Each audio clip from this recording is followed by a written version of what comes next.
तृतीय अध्याय। चंचुला के पाप से, भय से, संसार से वैराग्य। सौनक जी बोले, हे महाभाग सूत जी, आप सर्वज्ञ हैं। हे महामते, आप कृपा प्रसाद से मैं बारंबार कृतार्थ हुआ। इस इतिहास को सुनकर मेरा मन अत्यंत आनंद निमग्न हो रहा है। अतः अब भगवान शिव से प्रेम बढ़ाने वाली शिव संबंधी दूसरी कथा को कहिए। अमृत पीने वाले के लोक में कहीं मुक्ति नहीं प्राप्त होती, किंतु भगवान शंकर के कथा मृतपान को प्रत्यक्ष ही मुक्ति देने वाला है। सदाशिव जिस कथा के सुनने मात्र से मनुष्य शिवलोक प्राप्त कर लेता है, वह कथा धन्य है, धन्य है, धन्य है, धन्य है। और कथा का श्रवण करने वाला आप भी धन्य है, धन्य है, धन्य। जो सुनने वाले हैं वो भी धन्य है, धन्य है, धन्य है। जो कथावाचक है वो भी धन्य है, धन्य है, धन्य है।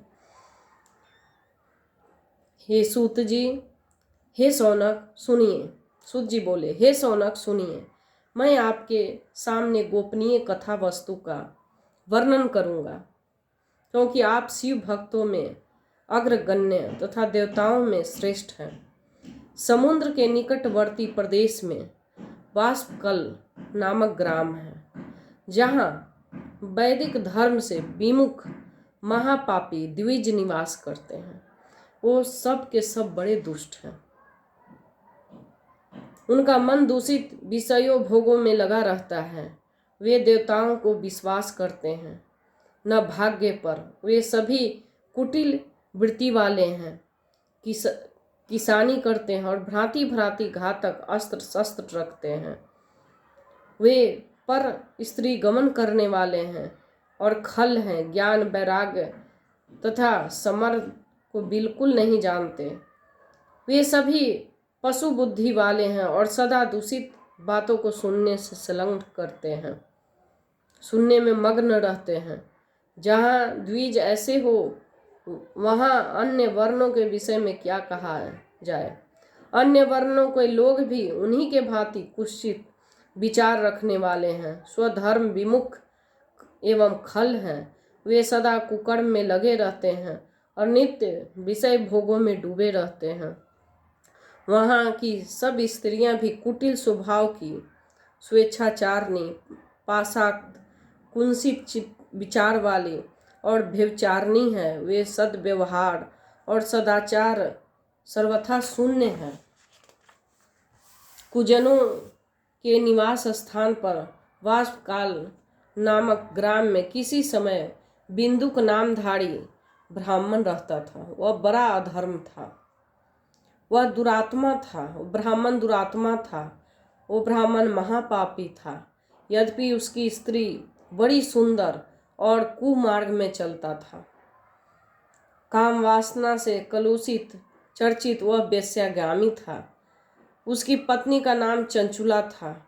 वो सदा उत्तम धर्म के पालन करने में लगी रहती थी। उसके छोड़कर वह दुष्ट ब्राह्मण काम वासना युक्त होकर वेश्यागामी हो गया था। इस तरह कुकर्मी लगे हुए उस बिंदुक में बहुत वर्ष व्यतीत हो गए। उसकी स्त्री चंचुला काम से पीड़ित होने पर स्वधर्मनाशक के भय से क्लेश सहकर दीर्घ काल तक धर्म से भ्रष्ट नहीं हुई। औरत में धर्म से भ्रष्ट नहीं हुई, परंतु दुराचारी पति के आचरण से प्रभावित होने के कारण काम पीड़ित हो गई। वो आगे चलकर वह भी स्त्री दुराचारणी हो गई, पत्नी भी दुराचारणी हो गई। भ्रष्ट चरित्र वाली वह कुमार्गगामिनी अपने पति के दृष्टि से बचाकर रात्रि में चोरी छिपे अन्य पापी जाड़ पुरुष के साथ रमन करने लगी। हे मुने, एक बार उस ब्राह्मण ने अपनी उस दुराचारणी पत्नी चंचुला के कामासक्त युक्त हो पर पुरुष के साथ रात्रि में देख लिया। वह दुष्ट तथा दुराचार आसक्त मन वाली पत्नी के रात में पर पुरुष के साथ इस हालत में देखकर वो क्रोधपूर्वक वेग से दौड़ा। उस दृष्टि बिंदुक से घर में आया जानकर वह कपटी व्यभिचारी तेजी से भाग गया। दूसरा जो पुरुष था वो भाग गया। तब वह दुष्ट आत्मा बिंदुक अपने पत्नी को पकड़कर उसे डांटता, उसे मुक्का से मारता और बार बार पीटने लगा। वह व्यभिचारिणी दुष्टा नारी चंचुला पीटी जाने पर कुपित होकर निर्दयतापूर्वक अपने दुष्ट पति बिंदुक को कहने लगी। चंचुला बोली, मतलब पत्नी उसकी बोली, मुझे पति परायण युवती पत्नी को छोड़कर आप कुबुद्धिवश प्रतिदिन वेश्या के साथ इच्छानुसार रमन करते हैं। आप ही बताएं कि रूपवती तथा काम सख्त चित्त वाली मुझ युवती की पति के संग के बिना क्या गति होती होगी। मैं अत्यंत सुंदर हूँ तथा नव यौवन से उत्तम हूँ।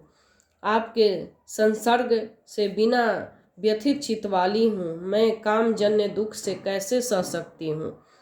सूत जी बोले, उस स्त्री इस प्रकार कहने पर वह मूढ़ बुद्धि मूर्ख ब्राह्मण धर्म स्वाधित स्वधर्म विमुख दुष्ट पापी बिंदुक कहने लगा। बिंदुक बोला, माने पति बोला, काम से व्याकुल चित्त होकर तुमने यह सत्य ही कहा है। हे प्रिय, तुम भय त्याग दो और मैं जो तुमसे हित की बात कहता हूँ सुनो।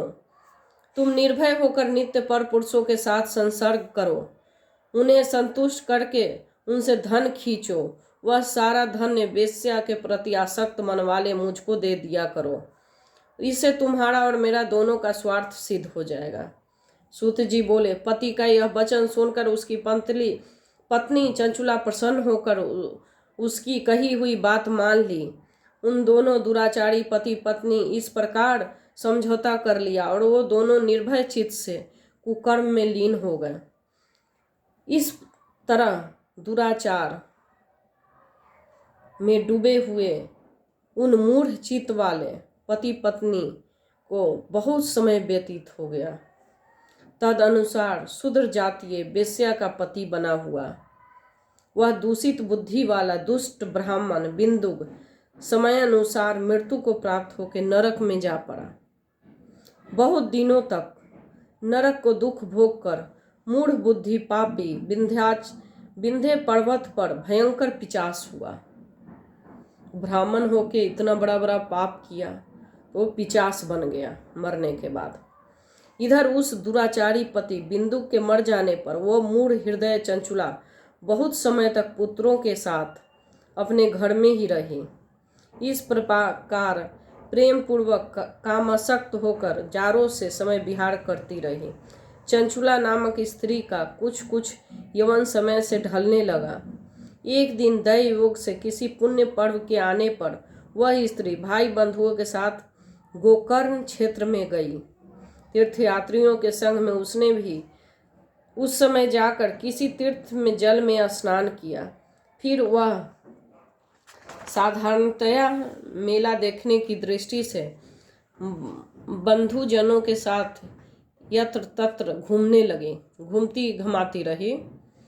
किसी देव मंदिर में उसने एक दैवज्ञ ब्राह्मण के मुख से भगवान शिव की परम पवित्र एवं मंगलकारिणी उत्तम पौराणिक कथा सुनी।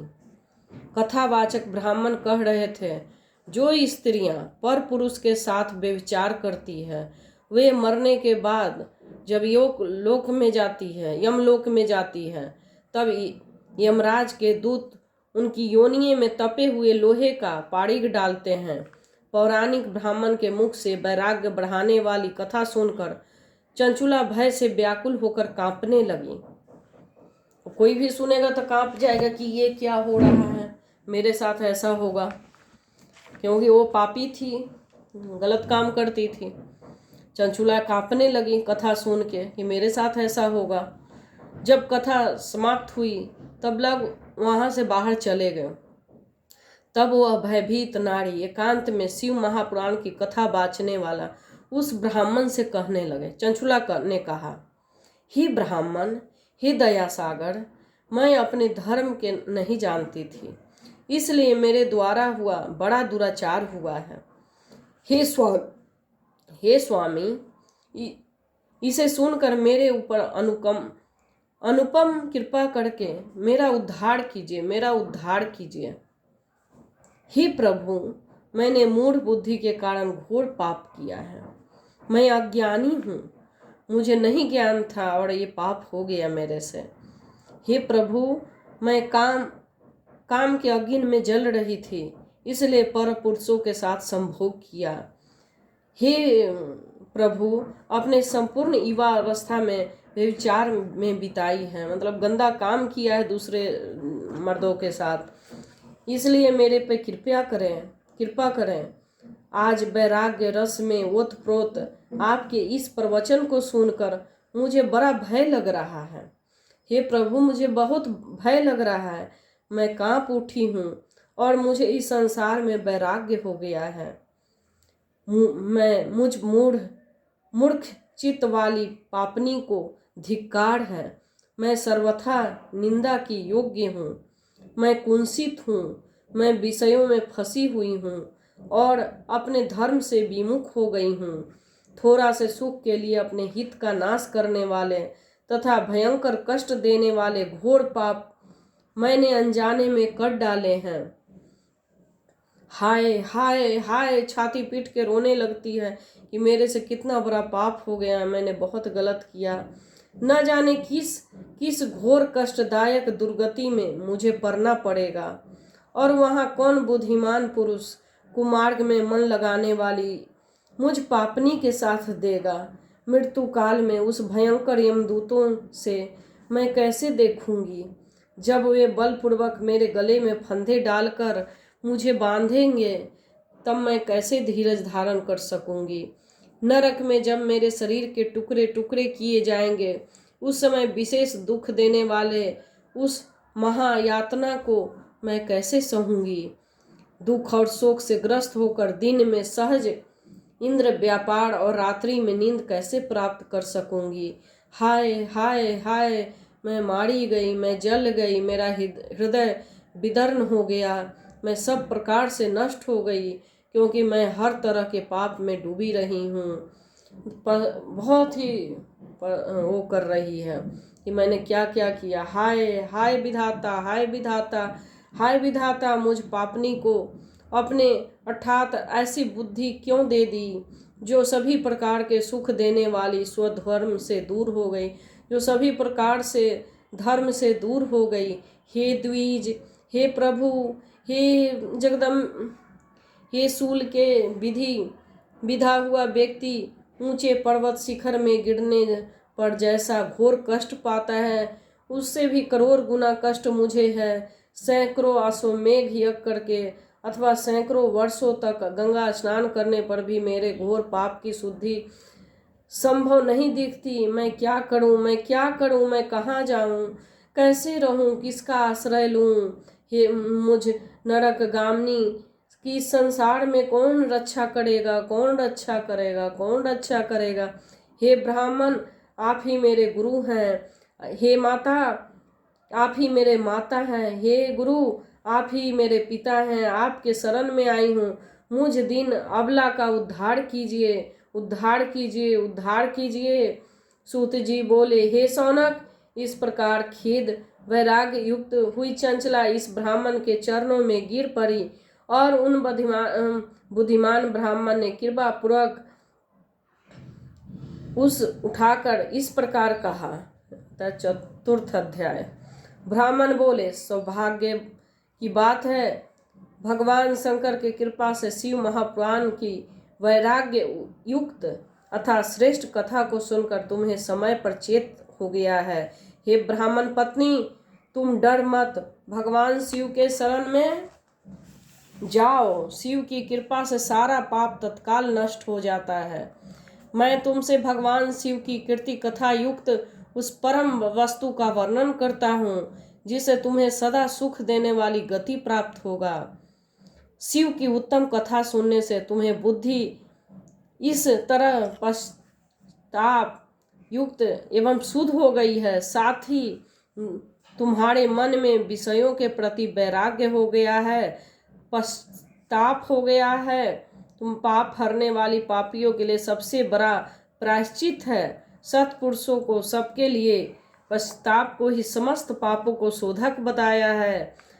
पश्चाताप से पापों का शुद्धि होती है। जो जो पश्चाताप करता है वह वास्तव में पापों को प्रायश्चित करता है, क्योंकि सत्पुरुषों में समस्त पापों को शुद्धि करने के लिए प्रायश्चित का उपदेश किया है। वह सब पश्चाताप से संपन्न हो जाता है। जो पुरुष विधि पूर्वक प्रायश्चित करके निर्भय हो जाता है पर अपने कुकर्म के लिए पश्चाताप नहीं करता, उसे प्रायः उत्तम गति प्राप्त होती है। परंतु जिसे अपने कुकृत्या पर हार्दिक पश्चाताप हो जाता है वह अवश्य उत्तम गति को भागी होता है।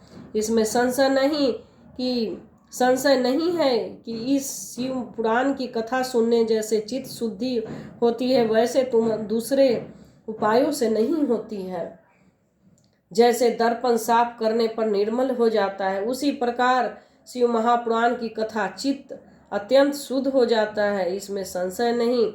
मनुष्य को शुद्ध चित्त से जगदम्बा पार्वती सहित भगवान शिव विराजमान रहते हैं। इससे वह विशुद्धात्मा पुरुष शाम सदाशिव के परम पद को प्राप्त करता है। इस प्रकार कथा रूपी साधन सभी प्राणियों के लिए उपकारी है और इसी कारण महादेव जी इसको आग्रह पूर्वक प्रकट किया है। इस कथा से भगवान उमापति ध्यान सिद्ध हो जाता है।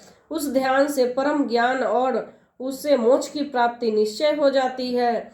भगवान शिव शंकर के ध्यान मग्न हुए बिना यदि कोई इस कथा को मात्र सुनता है वह दूसरे जन्म में भगवान का ध्यान सिद्ध परम पद को पा लेता है। इस कथा श्रवण से भगवान शंकर के ध्यान प्राप्त कर पश्चाताप करने वाले पापी पुरुष सिद्धि प्राप्त हो जाता है। इस उत्तम कथा श्रवण समस्त मनुष्यों के लिए कल्याण बीज है। अतः यथोचित शास्त्रोक्त मार्ग से इस आराधना अथवा सेवा करनी चाहिए। यह कथा श्रवण भव बंधन रूपी योग का नाश करने वाला भगवान शिव की कथा सुनकर फिर अपने हृदय में उसका मनन नीति ध्यासन करने से चित्त शुद्धि हो जाती है। चित्त शुद्धि होने से महेश्वर भक्ति अपने दोनों पुत्र ज्ञान और वैराग्य के साथ निश्चय प्रकट होते हैं। तत्पश्चात महेश्वर अनुग्रह से दिव्य मुक्ति प्राप्त होती है। इसमें संशय नहीं। जो शिव भक्ति से वंचित है उसे पशु समझना चाहिए, क्योंकि उसका चित्त माया के बंधन आसक्त है। वह निश्चय ही संसार बंधन से मुक्त नहीं हो पाता है। हे ब्राह्मण पत्नी, इसलिए तुम विषयों को मन से हटा लो और भक्ति भाव से भगवान शंकर के इस परम पावन कथा सुनो। परमात्मा शंकर जी इस कथा को सुनने से दूसरे की चित्त की सिद्धि होती है और उससे तुम्हें मोक्ष की प्राप्ति होती है। निर्मल चित्त से भगवान शिव की चरणाबिंदों का चिंतन करने से एक ही जन्म से मुक्ति हो जाती है। यह मैं तुमसे सत्य सत्य कहता हूँ। ब्राह्मण ने चंचुला को बताया।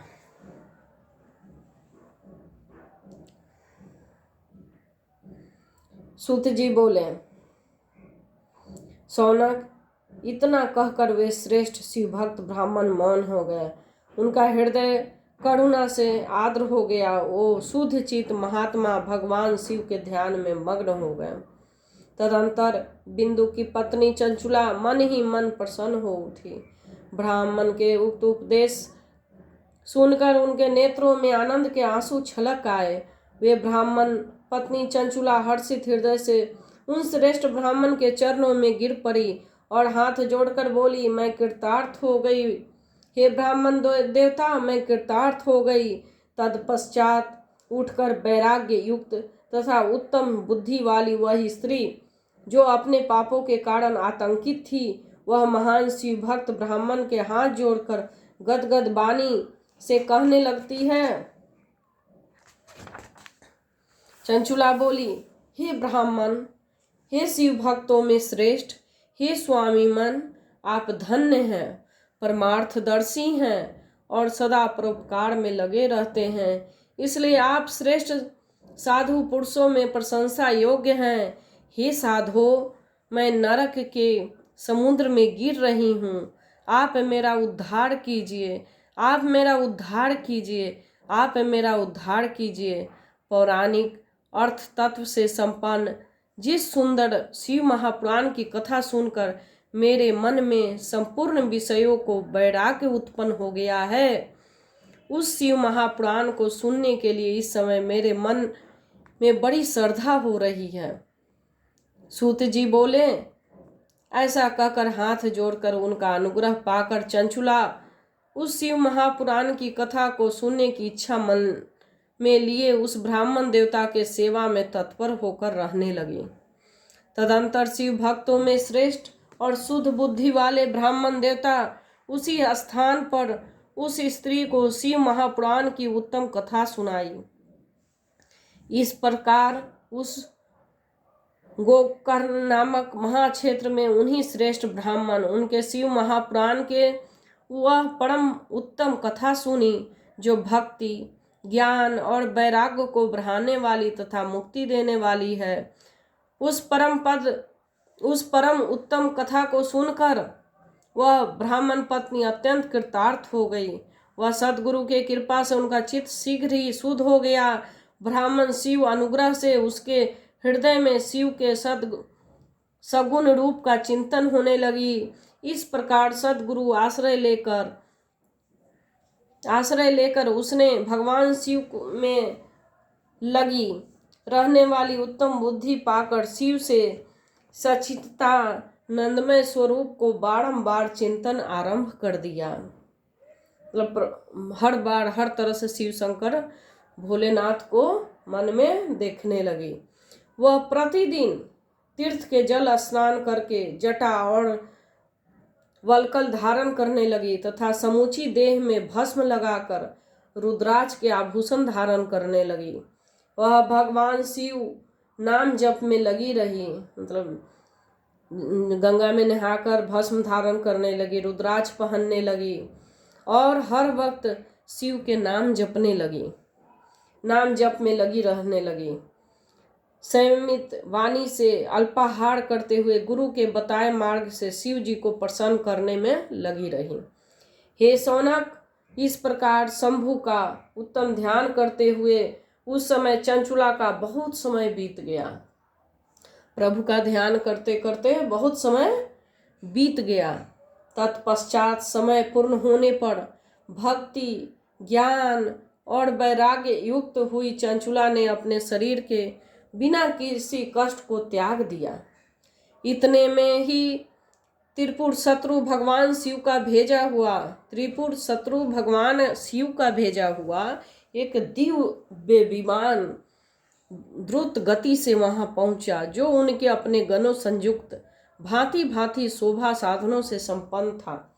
चंचुला उस विमान पर आरूढ़ हुई और भगवान शिव के श्रेष्ठ पार्षदों द्वारा तत्काल शिवपुरी में पहुंचा दी। मतलब शिव के गण आए और डोली का हार श्रेष्ठ लेके और चंचुला के लेके शिवलोक में चले गए। उसके सारे मल धुल गए, माने पाप धुल गए। वह दिव्य रूप धारणी दिव्य गना हो गई। उसके दिव्य अवयव उसकी शोभा बढ़ाने लगे। वो बहुत ही दिव्य प्रकाशमय हो गई। मस्तक पर अर्ध चंद्र का मुकुट धारण किए वो गौरांगी देवी शोभाशाली दिव्य आभूषणों से विभूषित थी। वह वहां पहुंचकर त्रिनेत्रधारी महादेव जी को देखा। ब्रह्मा, विष्णु आदि देवता सनातन शिव की सेवा कर रहे थे। गणेश, भृगि, नंदीश, वीरभद्र आदि गण उत्तम भक्ति के साथ उनकी उपासना कर रहे थे। उनकी अंक क्रांति करोड़ों सूर्य के समान प्रकाशित हो रही थी। कंठ में नील चिह्न शोभा पा रहे थे। उनके 5 मुख थे, प्रत्येक मुख में 3-3 नेत्र थे। मस्तक पर अर्ध चंद्राकार मुकुट शोभा दे रहा था। उन्होंने अपने वाम अंग में गौरी देवी को बिठा रखा था और विद्युत पुंज के समान प्रकाशित थी। गौरीपति महादेव जी की कांति कपूर के समान गौर थी। उन्होंने सभी अलंकार धारण कर रखे थे। उनका सारा शरीर श्वेत भस्म से भासित था। शरीर पर श्वेत वस्त्र शोभा पा रहे थे। वे अत्यंत उज्जवल वर्ण के थे। इस प्रकार परमपद उज्जवल भगवान शंकर का दर्शन करके ब्राह्मण पत्नी चंचुला वह प्रसन्न हुई, तो अत्यंत प्रीतियुक्त होकर बड़ी उतावली के साथ भगवान को बारंबार प्रणाम किया। फिर हाथ जोड़कर वह बड़े प्रेम से, आनंद और संतोष से युक्त होकर विनीत भाव से खड़ी हो गई। उसके नेत्रों में आनंद अश्रुओं की अविरल धारा बहने लगी तथा संपूर्ण शरीर में रोमांच हो गया। उस समय भगवती पार्वती और भगवान शंकर उसे बड़ी करुणा के साथ अपने पास बुलाया और सौम्य दृष्टि से उसकी ओर देखा। पार्वती जी ने तो दिव्य रूप धारणी बिंदुक प्रिय चंचुला को प्रेम पूर्वक अपनी सखी बना लिया। वह उस परमानंद ज्योति स्वरूप सनातन धाम में अविचल निवास पाकर दिव्य सौख्य से संपन्न हो अच्छे सुख का अनुभव करने लगे। चतुर्थ अध्याय समाप्त।